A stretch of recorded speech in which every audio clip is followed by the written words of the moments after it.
Alliance Party is asking presidential aide Loretta Onochie to, in her own interest, reject her nomination as the National Commissioner of the Independent National Electoral Commission, INEC, as Nigerians will never believe her actions in INEC if she's eventually confirmed by the Senate.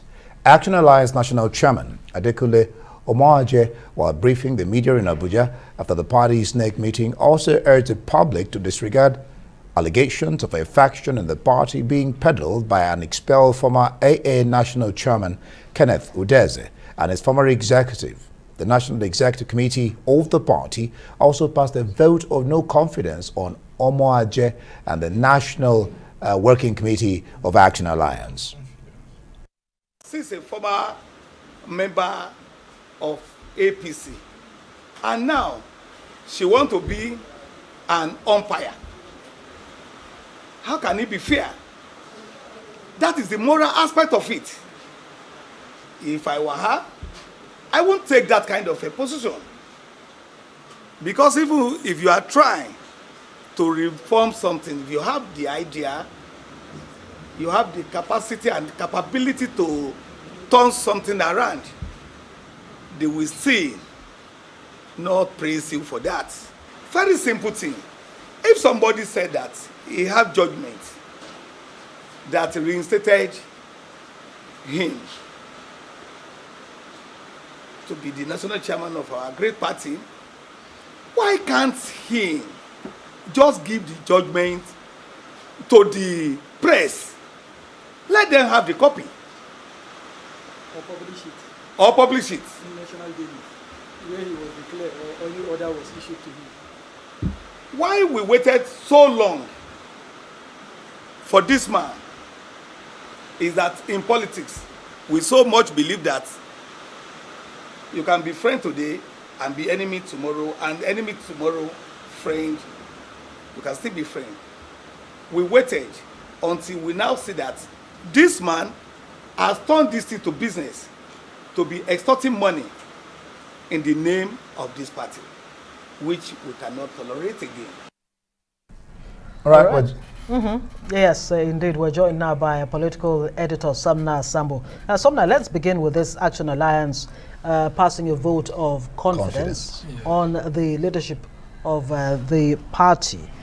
Yeah. What's brought us to this point? Well, the party has had issues, just like the bigger parties. The smaller parties are having lots of issues, and it culminated in the Anambra State governorship primaries, where we had Kenneth Udeze, who's a former national chairman of the party, claiming that he was re-elected by a group of members of the party, and as such, he has the capacity to actually produce a governorship candidate.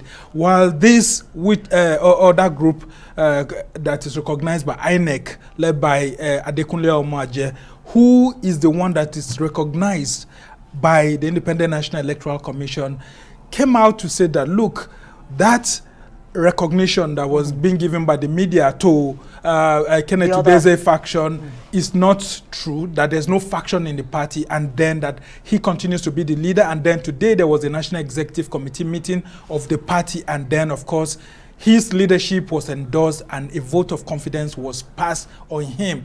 And as a result of that, they took time to address national issues, which had to do with Loretta Onochie. And they are advising that, look, it's in her own interest for her to step down, because even if the National Assembly caucus of the All Progressives Congress eventually uses majority to see her through, and they pass her through the process, and she's confirmed that whatever she does in INEC will not be we'll always have a question mark, and people always say that, look, we know that you're doing a job for the APC, even though that may not be what she's doing. So they are advising as a political party that it's in her own interest for her to step down, and that she could actually ask the president to give her another appointment, as it's not a do or die affair. Not a do or die affair. You're reminding me of former President Olusegun Obasanjo.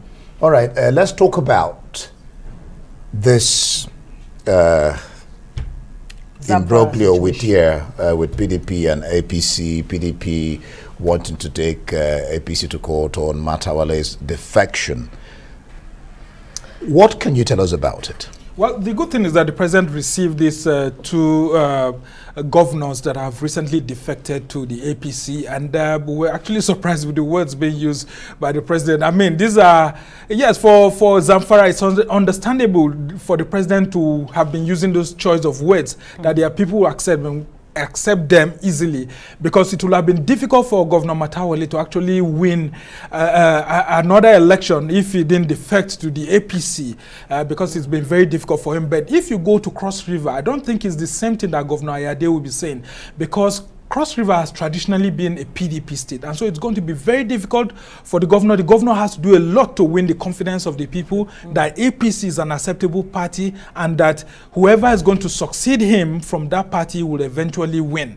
And so Buhari is elated by all of this, but the thing is that a lot of people who are watching our democracy are also concerned about the building of a one-party state, that Nigeria is already heading towards a one-party state. And if you look at the number of states won in 2019 by the APC compared to now, you see that they seem to be struggling to get more people outside the ballot. People are beginning to see that, look, if APC is saying that it's well accepted by Nigerians, then it should allow Nigerians to elect governors for it through the ballot, and not the party actually going to snatch people, as they say. But it's all party politics also. If people are going to the APC, then it means there's something there that they've seen that makes them more secure than that. Yes, something that PDP is not doing. So, you know, it's a difficult period for our democracy, but really people have the free will to move. You can't stop them from moving. Let's talk about what the chances of the PDP are if, you know, they press the case at the Federal High Court. Yeah, they've already gone to court.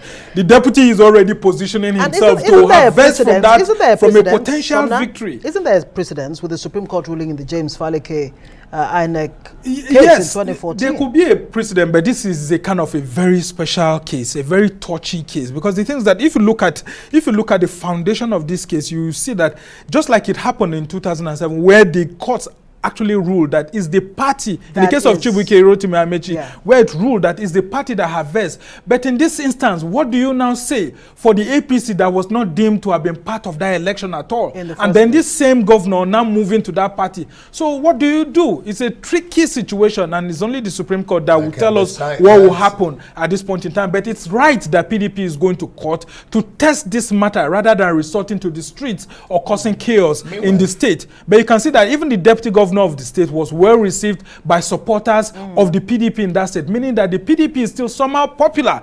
But whether it's popular enough to win elections is another matter. Yes, but the deputy governor is already positioning himself to potentially harvest any win from the Supreme Court, because he has declared himself the leader of the party. Good. Don't you think that PDP should also be made to understand that as it stands today, Matawalle is still the governor there until the court rules otherwise? Yes, I mean, that's it. And the deputy has to actually learn how to work with the governor so that it doesn't cause a lot of conflict there, because he's a young man. He still has a lot of political future ahead of him. If he doesn't know how to get into the mix of this, it will be a challenge.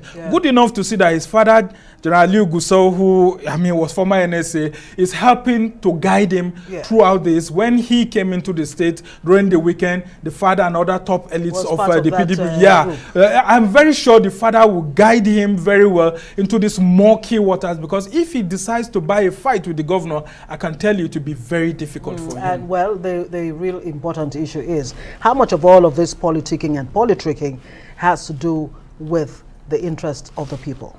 Well, that's a question that has to be. The most important interest of Zamfara people right now, I can tell you, is providing security. You can see that almost about 40-something people were killed during that last week.